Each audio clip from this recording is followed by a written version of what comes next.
चलिए जानते हैं छत्तीसगढ़ की 25 बड़ी खबरों को सिर्फ 10 मिनट में। लेकिन उससे पहले वीडियो को लाइक और चैनल को सब्सक्राइब जरूर करें।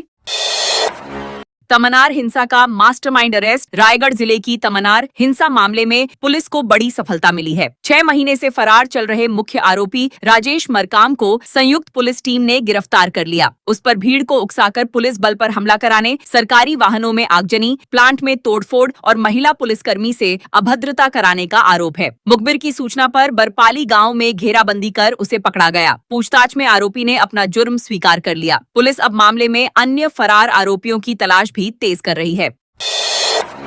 नकटी में बारिश कीचड़ के बीच टूटे मकान में परिवार। नवा रायपुर के नकटी गांव में अतिक्रमण हटाने की कार्रवाई के 3 दिन बाद भी कई परिवार बेघर होकर बारिश और कीचड़ के बीच अपने टूटे मकानों के पास रहने को मजबूर हैं। प्रभावित ग्रामीण लगातार विरोध प्रदर्शन कर रहे हैं। गुरुवार को पूर्व उप मुख्यमंत्री टीएस सिंहदेव ने गाँव पहुंचकर लोगों से मुलाकात की। वहीं भाजपा सांसद बृजमोहन अग्रवाल ने रात में हुई तोड़फोड़ की कार्रवाई पर सवाल उठाते हुए जिम्मेदार अधिकारियों पर कार्रवाई की मांग की। प्रशासन ने कुछ परिवारों को ईडब्ल्यूएस आवास दिए हैं, लेकिन ग्रामीण इन घरों को अपर्याप्त सुविधाओं वाला बता रहे हैं।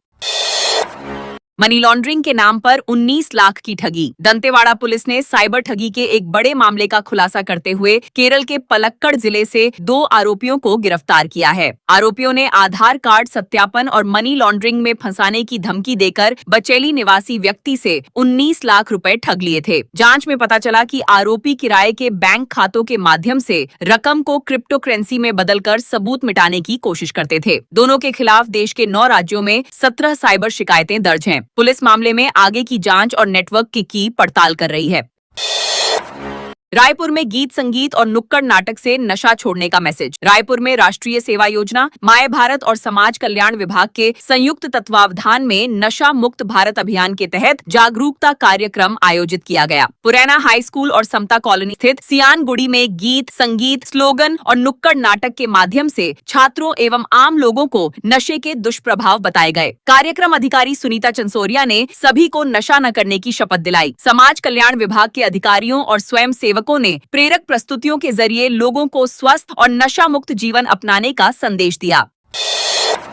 नकटी गांव में कार्रवाई। प्रशासन बोला सरकारी जमीन से हटाया गया अतिक्रमण। नवा रायपुर के नकटी गांव में अतिक्रमण हटाने की कार्रवाई को लेकर प्रशासन ने अपना पक्ष स्पष्ट किया है। अधिकारियों के अनुसार यह कार्रवाई अचानक नहीं बल्कि करीब 2 वर्षों से चल रही कानूनी प्रक्रिया और नोटिस देने के बाद की गई। प्रशासन का कहना है कि कई लोगों ने सरकारी जमीन पर हजारों से लेकर 29,700 वर्ग फुट तक कब्जा कर रखा था। इस भूमि का बाजार मूल्य लगभग 5,000 रुपए प्रति वर्ग फुट बताया गया है। प्रशासन ने कहा कि सभी कार्रवाई नियमानुसार की गई और सरकारी भूमि को अतिक्रमण मुक्त कराया गया है।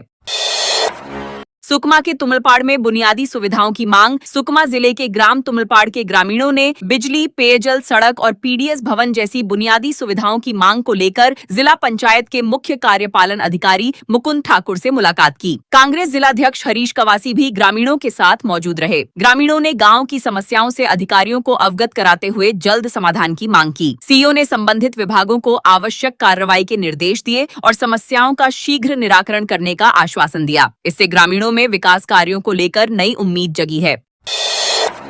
राजनांदगांव में शराब की ओवर रेटिंग करते 2 सेल्समैन पकड़े गए। राजनांदगांव में शराब दुकानों पर ग्राहकों से तय कीमत से अधिक पैसे वसूलने की शिकायतों के बाद आबकारी विभाग ने बड़ी कार्रवाई की। दुर्ग संभाग की उड़नदस्ता टीम ने 2 कंपोजिट शराब दुकानों पर औचक निरीक्षण किया और डमी ग्राहक भेजकर जांच कराई। जांच में दोनों दुकानों पर ओवर रेटिंग की पुष्टि होने पर 2 सेल्समैनों को पकड़ लिया गया। आबकारी विभाग ने दोनों के खिलाफ मामला दर्ज कर आगे की कार्रवाई शुरू कर दी है। अधिकारियों ने कहा कि ऐसी शिकायतों पर लगातार निगरानी रखी जाएगी।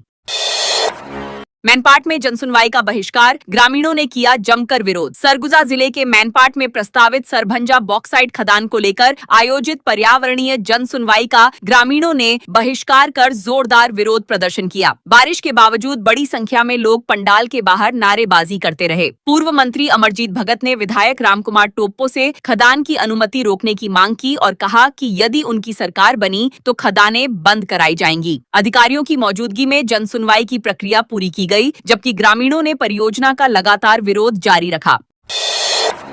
बम्हनीडीह में मुख्यमंत्री ने की 3 बड़ी घोषणाएं। जांजगीर चांपा जिले के बम्हनीडीह नगर पंचायत में नव निर्वाचित अध्यक्ष रमेश डरसेना और 15 पार्षदों के शपथ ग्रहण समारोह के में मुख्यमंत्री विष्णु देवसाय मुख्य अतिथि के रूप में शामिल हुए। इस अवसर पर उन्होंने क्षेत्र के विकास के लिए हसदेव नदी पर पुल निर्माण, सामुदायिक भवन और विद्युत विभाग का नया सब डिवीजन खोलने सहित 3 महत्वपूर्ण घोषणाएं की। कार्यक्रम में एसडीएम पवन कोसमा ने अध्यक्ष और पार्षदों को पद एवं गोपनीयता की शपथ दिलाई। समारोह में कई जनप्रतिनिधि, भाजपा पदाधिकारी और बड़ी संख्या में कार्यकर्ता मौजूद रहे।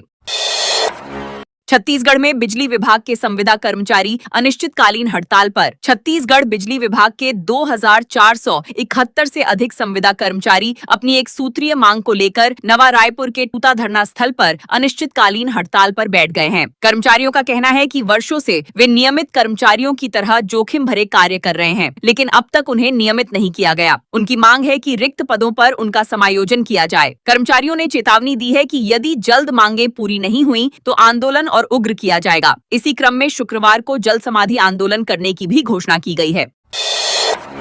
तालाब सौंदर्यीकरण से 200 परिवारों पर बेघर होने का खतरा। धमतरी जिले के मुसगहन गांव में तालाब सौंदर्यीकरण परियोजना को लेकर ग्रामीणों का विरोध लगातार बढ़ रहा है। अपने मकान टूटने की आशंका से चिंतित करीब 200 परिवार जिला पंचायत सदस्य धनेश्वरी साहू के घर के सामने धरने पर बैठ गए। ग्रामीणों का कहना है कि वे विकास कार्यों के विरोध में नहीं हैं, लेकिन इसके नाम पर उन्हें बेघर करना उचित नहीं होगा। उनका कहना है कि वे वर्षों से तालाब किनारे रह रहे हैं और यदि मकान हटाए गए तो उनके पास रहने के लिए कोई वैकल्पिक व्यवस्था नहीं बचेगी। उन्होंने पुनर्वास की मांग भी उठाई है।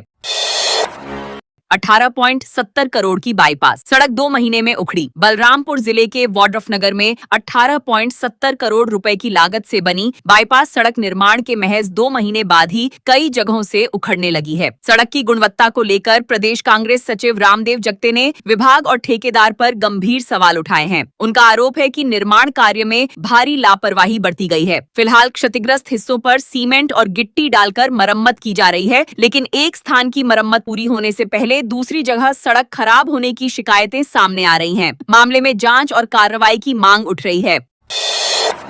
नार्को पॉलीग्राफ टेस्ट के लिए सहमति जरूरी। छत्तीसगढ़ हाईकोर्ट ने महत्वपूर्ण फैसला सुनाते हुए कहा है कि किसी भी व्यक्ति की सहमति के बिना उसे narco analysis, polygraph, brain mapping या अन्य वैज्ञानिक परीक्षणों के लिए मजबूर नहीं किया जा सकता। रायगढ़ जिले के एक हत्या मामले में पुलिस प्रताड़ना की शिकायत पर सुनवाई करते हुए चीफ जस्टिस रमेश सिन्हा और जस्टिस रविंद्र कुमार अग्रवाल की खंडपीठ ने यह आदेश दिया। कोर्ट ने याचिकाकर्ताओं को राहत देते हुए सभी वैज्ञानिक परीक्षणों पर रोक लगा दी तथा पुलिस को जांच के दौरान कानूनी प्रक्रिया का पालन करने और अनावश्यक दबाव नहीं बनाने की हिदायत दी। बिलासपुर जोन की 5 ट्रेनें 20 से 40 दिन तक कैंसिल। दक्षिण पूर्व रेलवे के चक्रधरपुर मंडल में ट्रैक मरम्मत और सुरक्षा कार्य के लिए 3 जुलाई से 17 नवंबर तक प्रत्येक मंगलवार और शुक्रवार मेगा ब्लॉक रहेगा। इसका असर बिलासपुर जोन से गुजरने वाली कई ट्रेनों पर पड़ेगा। हैदराबाद रक्सौल, टाटानगर इतवारी, बिलासपुर टाटानगर समेत 5 प्रमुख ट्रेनें अलग अलग तारीखों में 20 से 40 दिन तक रद्द रहेंगी। कुछ ट्रेनों का मार्ग बदला जाएगा, जबकि कई ट्रेनें बीच रास्ते से संचालित होंगी। रेलवे ने यात्रियों से यात्रा से पहले ट्रेन की स्थिति की जानकारी लेने की अपील की है। छत्तीसगढ़ में 17 न्यायिक अधिकारियों का तबादला। छत्तीसगढ़ हाईकोर्ट ने उच्च न्यायिक सेवा संवर्ग के 17 न्यायिक अधिकारियों के तबादले के आदेश जारी किए हैं। जारी सूची के अनुसार कई जिला एवं सत्र न्यायाधीश, अतिरिक्त जिला एवं सत्र न्यायाधीश तथा हाईकोर्ट में पदस्थ अधिकारियों को नई जिम्मेदारियां सौंपी गई हैं। जगदलपुर के जिला एवं सत्र न्यायाधीश अजय सिंह राजपूत को स्पेशल जज बनाया गया है। वहीं ओम प्रकाश जायसवाल को हाईकोर्ट का रजिस्ट्रार और अब्दुल जाहिद कुरैशी को रजिस्ट्रार नियुक्त किया गया है। आदेश तत्काल प्रभाव से लागू होंगे।